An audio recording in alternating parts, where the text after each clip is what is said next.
Madame, mesdemoiselles, messieurs, bonjour, bienvenue sur votre site que vous avez déjà pris l'habitude de suivre. Il s'agit bien entendu du réseau de la diaspora, 24 heures sur 7, Diaspora Networks en anglais, 24/7. Comme vous le savez, la chaîne Diaspora, c'est une chaîne qui est conçue pour donner au peuple de la diaspora la voix, la possibilité de parler, de s'exprimer.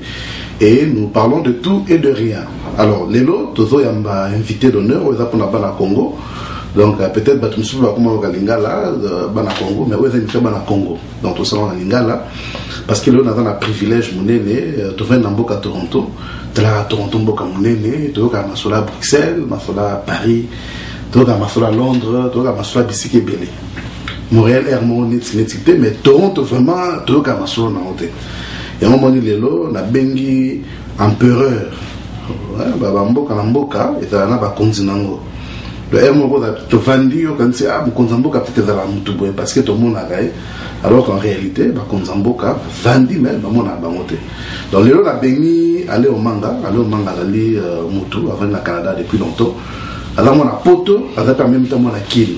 Donc, au solanaï, à remettre la masolo, mais avant tout, na yamba ndekolanga ala en tout cas merci je me retala la bungi makasi pour na zoyo donc na bengi partout c'est ça na bengi partout donc mutu na ndenge nini muta Toronto na depuis kala yo mwana poto kala kinwape on a dit bon présenter peut-être moi 2-3 mots pour na bato bazana ndabiso baye balo magasin nani et puis to kota na masolo na biso non za congolais aller au magasin za congolais.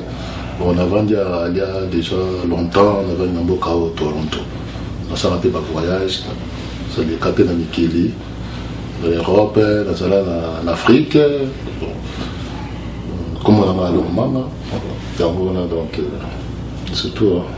Alors Manga, donc, j'ai invité na biso lelo na réseau de la diaspora, donc aller à le Bela, makamaba mboka. Alors question batu nyonso bazotu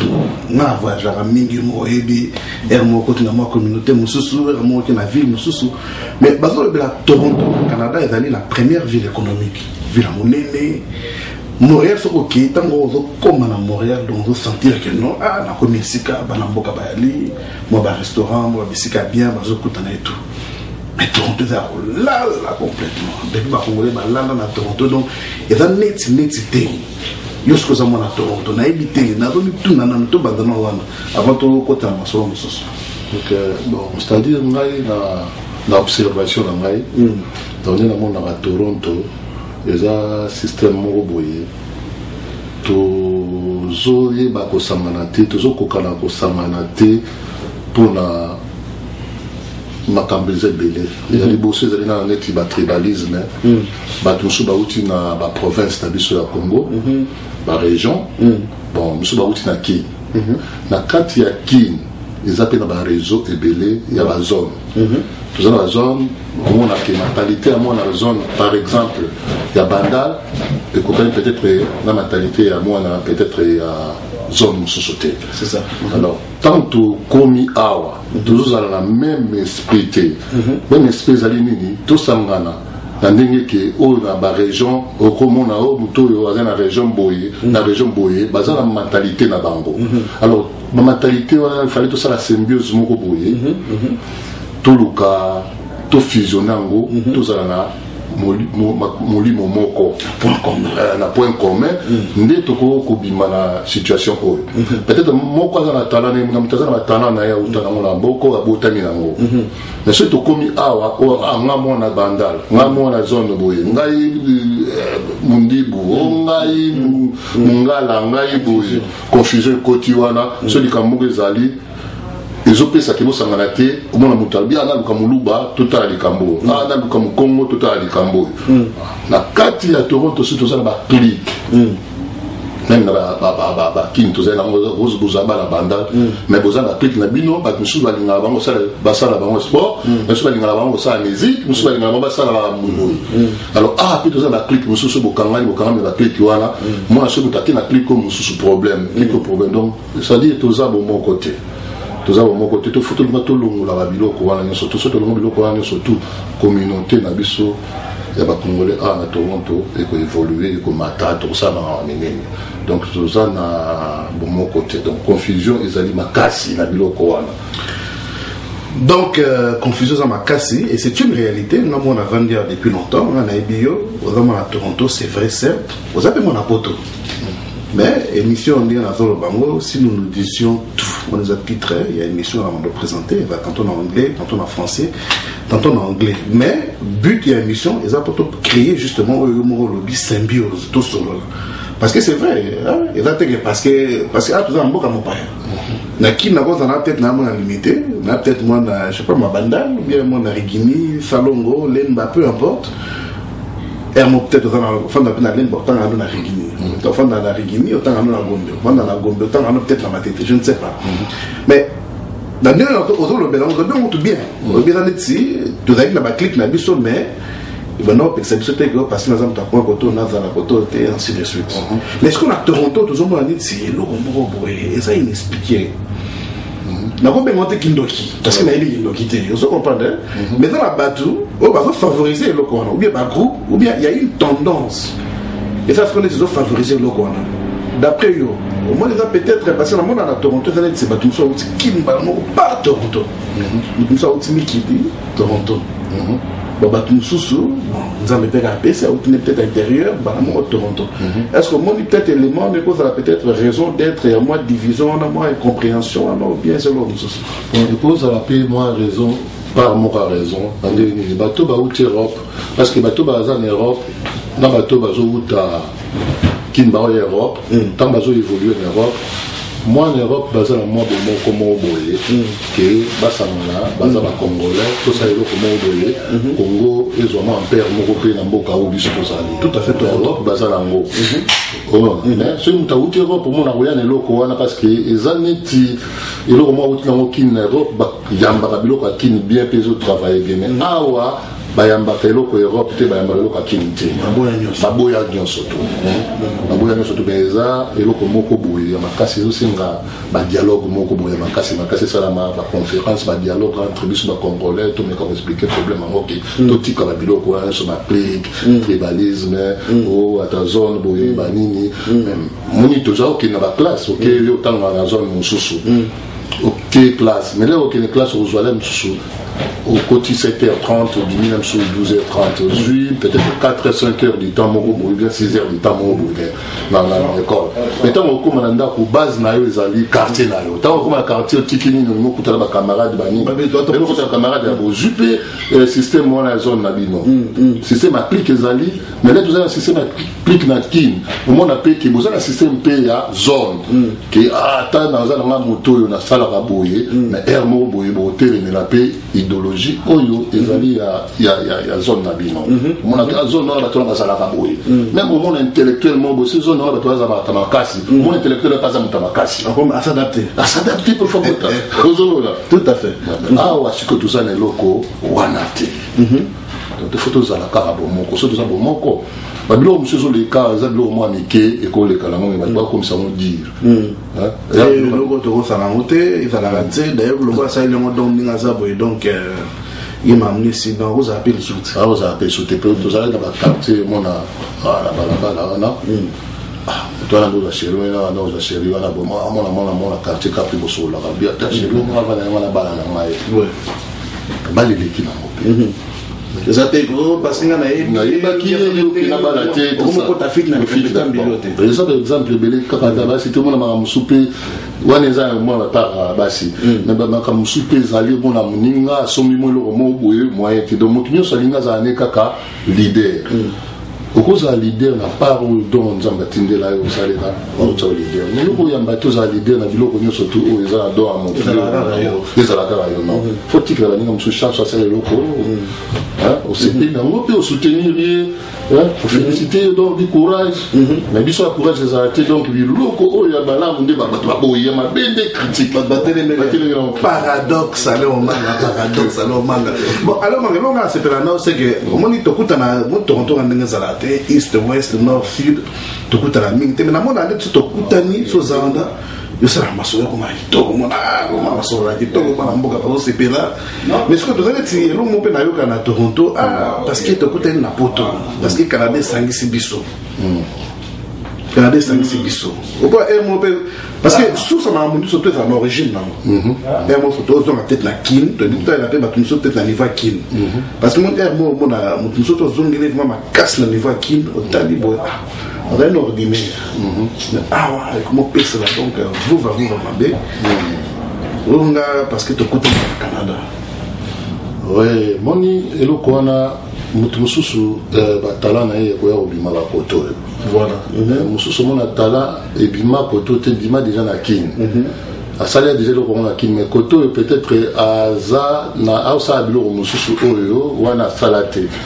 Donc nous takoyeba mutu na source na origine les amoto ya vivre na ye place masole bandaki. Mais tant mutu ça témoignage na ye ou bien mutu mo quelqu'un fait ça témoignage à mutu, il faut pas redouter nango. Il faut que jouer en considération.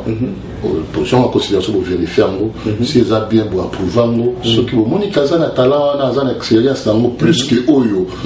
Baza nango awa beaucoup tsaye ap EDP mutu oyo azana expérience en awa parce que abandi liboso azana expérience en makasi oya ko sala même eloko moko bo sali plus na kati ya communauté na biso akoko aider même azana influence na moté awa mais azana ko sala ko sali sa PCP idée moko boya PCP eloko moko boye soutenir eloko moko comme Nicolo ba li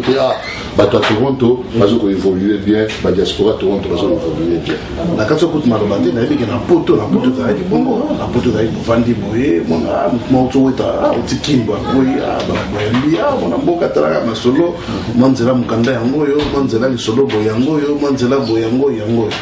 Mais par contre na yebite en kala na bengo exprès parce que na bengo te ko so pendini non na bengo exprès parce que ngato na ko so la gara cha bitoyo na ba mais moto yebi mingi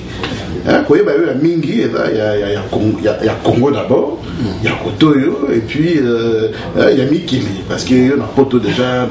na solana batu na kuna ate ala ate ndenya lo manga mais même batu na ga lo manga mais moto na mona na Toronto avant d'aller calme mais non so na ba poto ndenya lo manga parce que ya mona ndi témoignage Moko mutu miro bakati ngai témoignage wa ndezo la ça Eva mutu sala quand même so yo ken il faut honorer yango bo honorer mutu wana bo soutenir yango peut-être à ko ya na plus sous place na milieu des ovanda et ça libino pe eloko moko bien et tout ko bo ya makambo ya mo tozo ngasi so yo ki que mutu banganga ezala bien te fo yoka et pas mutu so ni pas mutu ndeloko yango wana voilà ko za na considération ozo bo bengango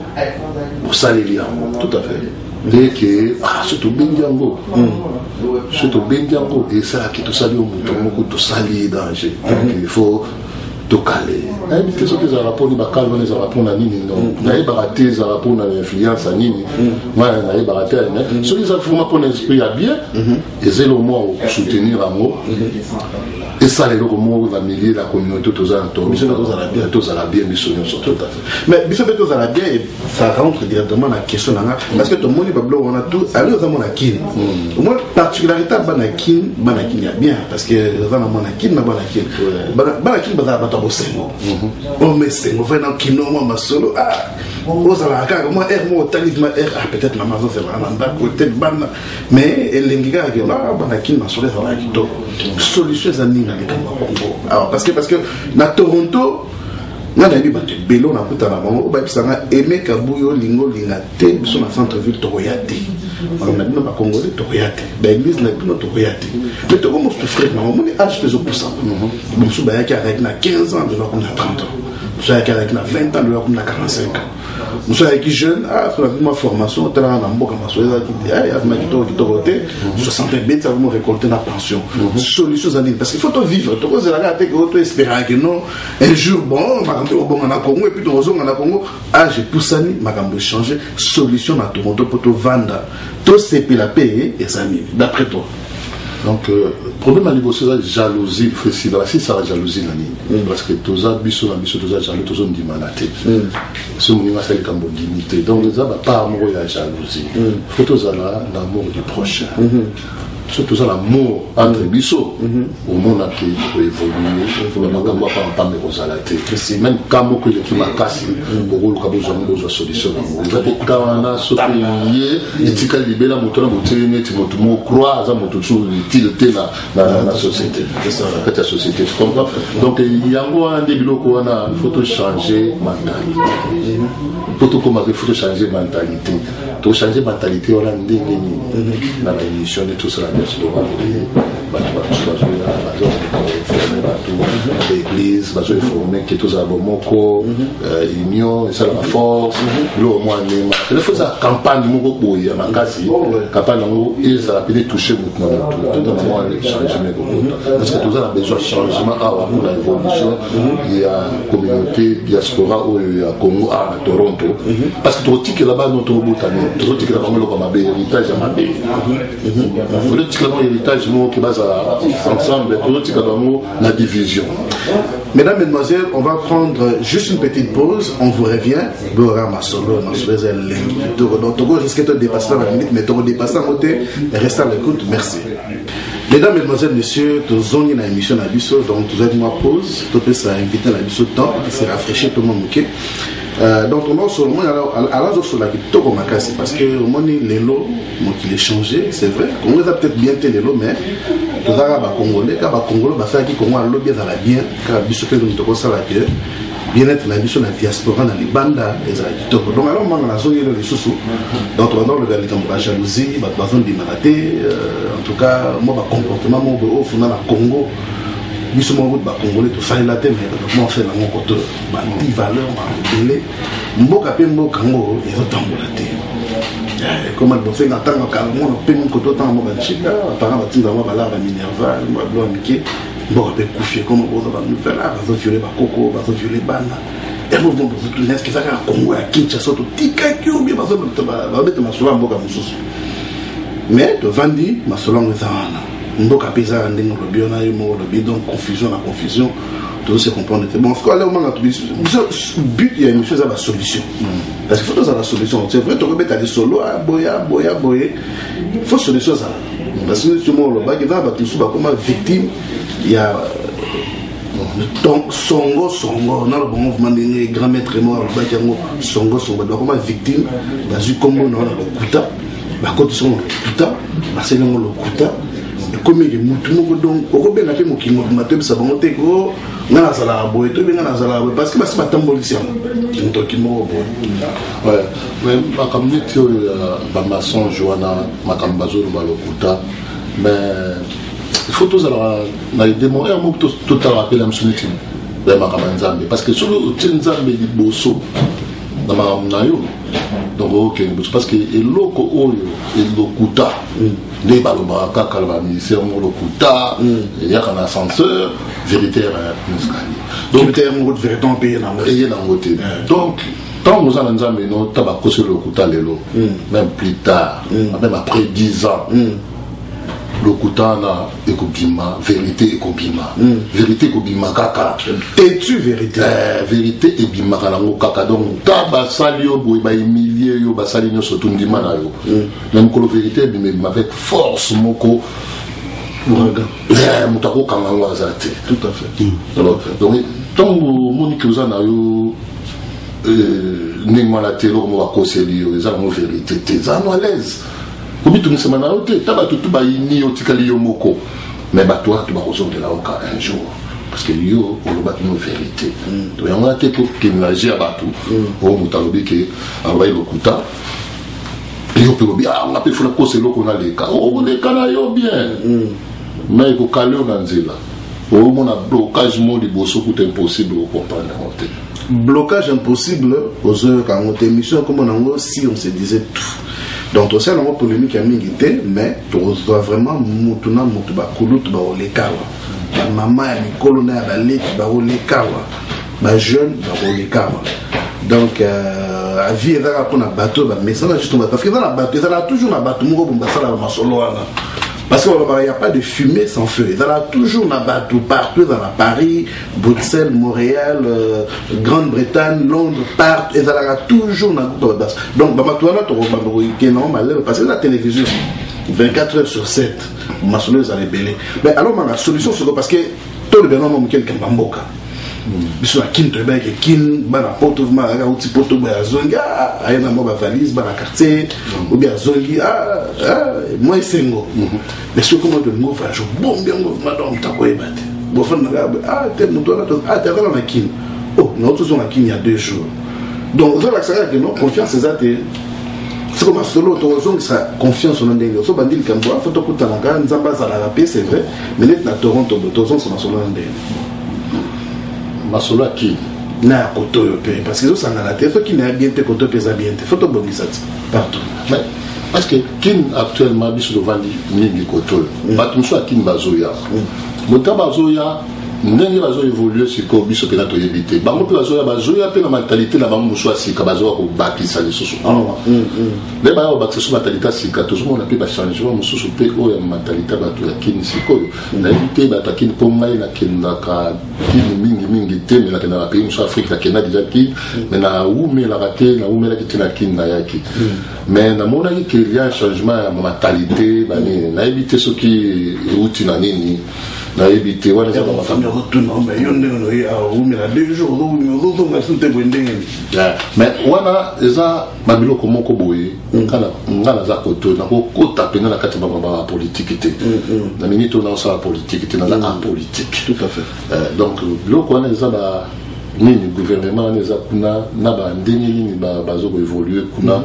nga vraiment na yebite makamba mais na osenga ke moko boye moi changement pour quota et le sala puisque bien pour ça la rappelle pas si que mon que mentalité mon comment la kin changement ba comment senga mingi na éviter biloko na tenga na yebi mo mukie passer na landa mo makama un peu de près mais dans les lelo vraiment ils attaquent que tout le régime à Mobutu va être bien mais dans tout le régime à Mobutu ndenge sala qui c'est vrai avec nos meilleur régime T comment avec l'électricité avec na eau potable ba na olia ba na des classes et puis tout tikala jamais koyoka moi c'est à Congo ba violé ta maman ya Congo ala tu puta la tiki tambala mutumo ba ou super bien ya violé dans la bloc ça la quitté mais là sur peut-être on se référer du fait que la politique dans respectant un peu makasi donc on respecter donc la volonté là mais là ça peut-être moins indice on a que mboka za ko beba et puis bato ba ko bon sa mboka za la gouvernement solo raison na ben mboka mtako bon za la gouvernement peut-être dans bunda mais c'est vraiment musika tout le monde peut-être bien mais na meilleur tout le monde na ba témoignage sur soir tout le monde a vraiment qui peut pas faire avec ses mots parce que le gouvernement soit échoué, machin d'aka, équipe soit gouvernement pour gouverner, mboka bien pour bateau, peuple c'est là. Mais tant que ça va micro, na ta Congo kuna, bateau ça va point de vue na bango. L'argument monsieur très solide, tout la conclusion ça la solo. Tout le monde a l'image c'est bani. Ngai na kati wana na ko juger makambo wana na te mais na ko sepela kemboka na biso ezala bien chanson ezala bien na ko sepela peut-être bazo bunda avec le temps et au sala bien mais na ko souhaiter kemboka na biso vraiment ezala bien mon ezala fier so bozala na libanda ya mboka baba mboka ezala bien mboka na bien na bo sala ba bien fierté mo donc eloko biso to luka ya mo wana mais c'est que ceux qui et au salamate eza ba konza mboka ba buka ba solution na bango ya mboka ba diriger alors manga mwana mboka na ndika na lobaki so na vandi na ala na ka elengi donc so to 4e mission te e ko kende ti ezo kende kaka so na obi na siko na kati ote o kati na tozo ozo le kalase anzete peut-être eza tanzeta kokoti benzeta manga ozo passer na yo mona nzete kokoti mongolo ngalikolo carton yozole carton yole que betu dans moto si vous avez maladie pour que vous touchez pour être plus kuna vie suki wala parce que on a intuition wala les intuitions mo juste les intuitions mo ya mystique il y a nécessaire le moment natuni on se regarde représenter dans la diaspora parce que la royaume ça va pour la nini non pas répondre mais là on sait peut-être ba auditeur on est savons peut-être l'ICC est là nzeta kokoti ekwele na mutu na mnesu ile sekana nous sommes ba kindoki nous sommes ba genre je me dis